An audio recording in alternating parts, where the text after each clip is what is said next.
ainda hoje no programa a gente vai trazer uma informação bastante importante para você ficar atento. Você sabe que o golpe do falso advogado tem feito vítimas em Araraquara, tem feito vítimas em toda a região e, como boa parte dos golpes hoje, ele é muito bem arquitetado, porque usa realmente nomes verdadeiros de advogados com vítimas que realmente têm ações pendentes na justiça. Gente que está esperando precatório, gente que tem uma ação com um advogado tal, então alguém liga em nome desse advogado ou em nome desse escritório de advocacia, e pela veracidade das informações, a vítima cai no golpe.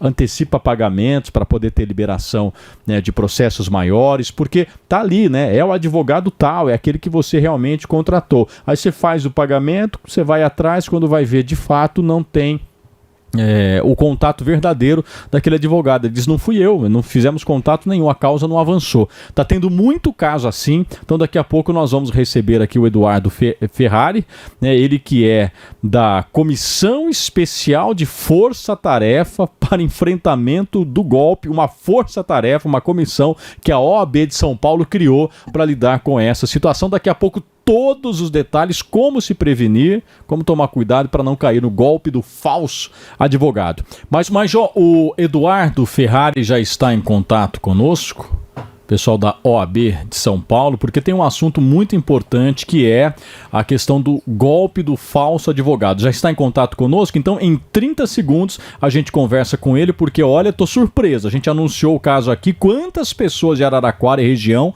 não são vítimas de tentativas de golpes, alguns consumados dessa natureza. Você vai entender como é que o mecanismo funciona.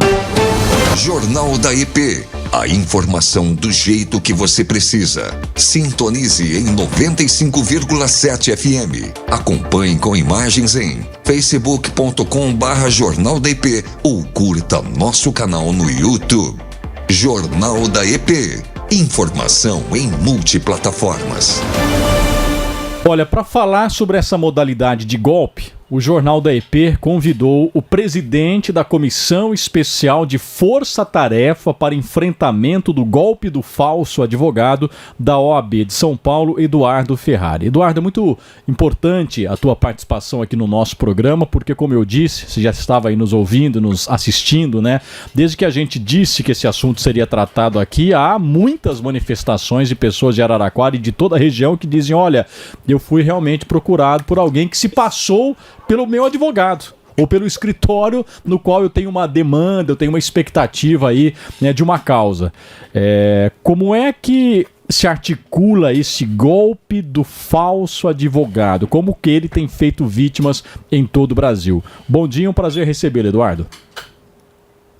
Bom dia a todas e todos que nos acompanham aqui pelo Jornal da EP, aqui por Araraquara, a EP-FM. Agradeço desde já, em primeiro lugar, a oportunidade de podermos aqui conversar a respeito de assunto que está de forma epidemiológica atingindo toda a sociedade. Muito bem, como dito por ti mesmo no começo da abordagem aqui da minha apresentação, os falsários, eles inventam roteiros e histórias e se passam pelos advogados, pelas advogadas, abordando os clientes que possuem ações na justiça. Então ele utiliza de um expediente simples, ele coloca ali a foto do advogado, da advogada em seu WhatsApp e troca mensagens através de um número de telefone qualquer. Fica desde já o alerta para que sempre que houver qualquer tipo de contato com o seu advogado, com a sua advogada, por um número que é desconhecido, interrompa o contato e faça contato direto com o escritório de advocacia. Esse golpe, que tem sido aplicado por, entre aspas, falso advogado, está sendo realizado em todo o estado e temos notícias, inclusive, de estar sendo praticado em todo o Brasil. Então é algo muito sério que os golpistas se utilizam da ansiedade da parte, ou seja, do cliente, do advogado, em receber os valores, e se utiliza do prestígio do advogado, colocando ali uma ideia fantasiosa de que a ação já está ganha e que precisa pagar um valor para poder receber tal valor, o que de fato muitas vezes e na sua grande maioria não é verdade. Agora, a OAB tem adotado alguns mecanismos, né, para orientar os próprios advogados, porque uma coisa a gente tem que concordar, né, Eduardo? Os golpistas usam de informações que são reais, acessam uma base de dados de clientes daquele escritório, daquele advogado. A OAB conseguiu esclarecer, em casos que ela acompanha, como é que essas informações privilegiadas são obtidas? Vazamento, invasão de sistemas, invasão de telefones, como é que essas informações chegam até os golpistas? Veja bem, nós temos no nosso sistema legal, que é consagrado desde 1988, através da nossa Constituição Federal, a publicidade de alguns atos judiciais, não é? Ou seja, nem todos os atos, ou seja, a grande maioria dos atos, são atos públicos, são atos abertos, em função da necessidade de transparência no trato. E, em alguns casos, há sim o segredo de justiça, que é a exceção.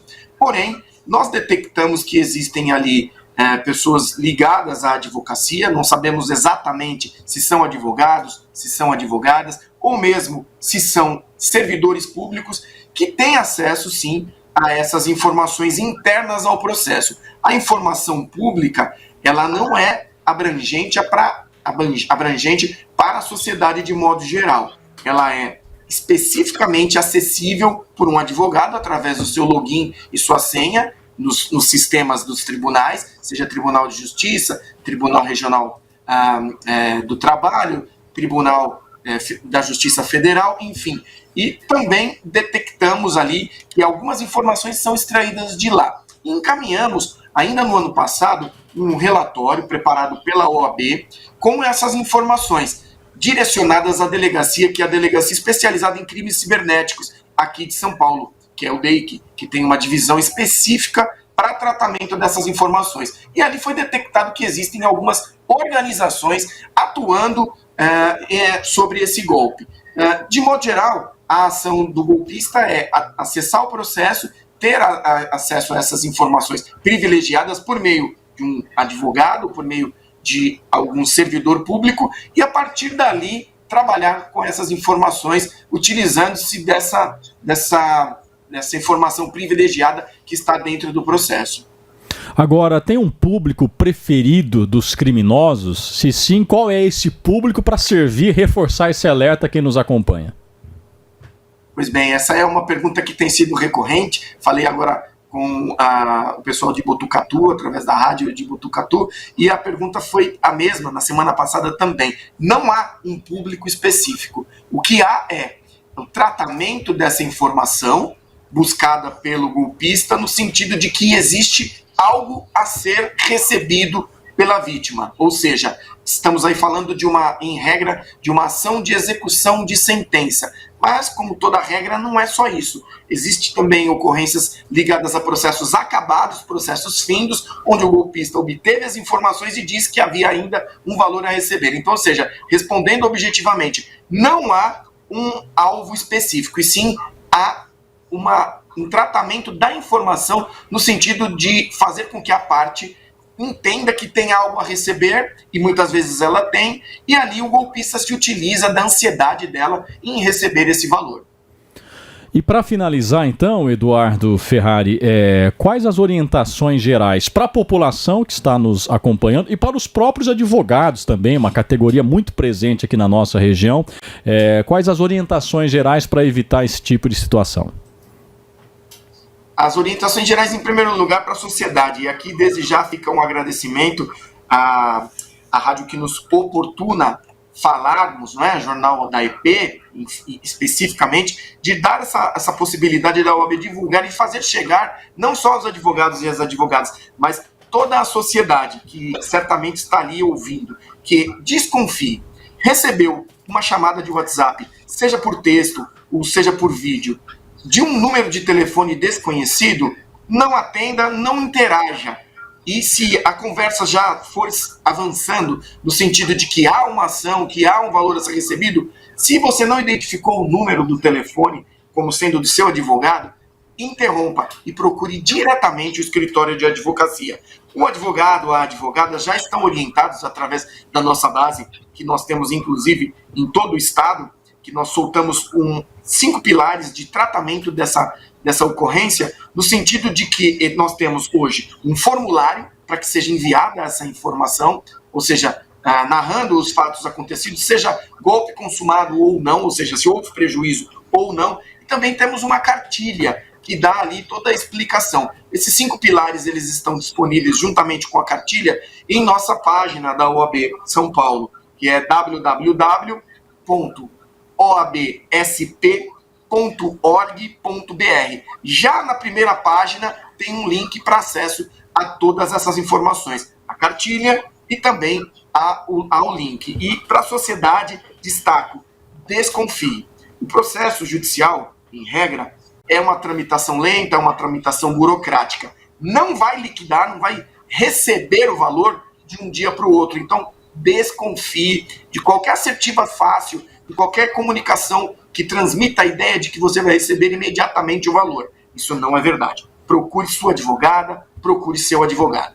Muito bem, conversamos com Eduardo Ferrari, ele que é presidente da Comissão Especial da Força Tarefa para Enfrentamento do Golpe do Falso Advogado da OAB de São Paulo. Eduardo, muito obrigado pelas informações, um grande abraço. Olha, é uma coisa impressionante, né? Agradeço, um abraço a todas e todos. Obrigado, viu, advogado? Mas é uma coisa impressionante, como eles estão, usando a internet de uma forma muito competente, os bandidos, não? E eles acabam, se você não estiver atento, eles acabam enganando e enganam com uma facilidade incrível. Né? Porque você tem uma demanda lá com aquele advogado. Olha, aqui é do escritório do advogado, claro. Doutor Madalena, sabe aquela ação? Você fala, opa, acabei de conversar com uma pessoa, colega nosso, que disse, eu estava acreditando. Fiquei até feliz, porque, opa, vou ganhar um dinheirinho que eu estou esperando já há algum tempo. Quando ele percebeu, pelo linguajar, tem alguma coisa esquisita, e aí ele desconfiou, e da tela não dava nem para dar print, ele de celular, tinha um travamento lá que os caras usam, é uma coisa realmente muito bem arquitetada. Golpista tem tempo e tem talento, a gente tem que ficar realmente muito esperto.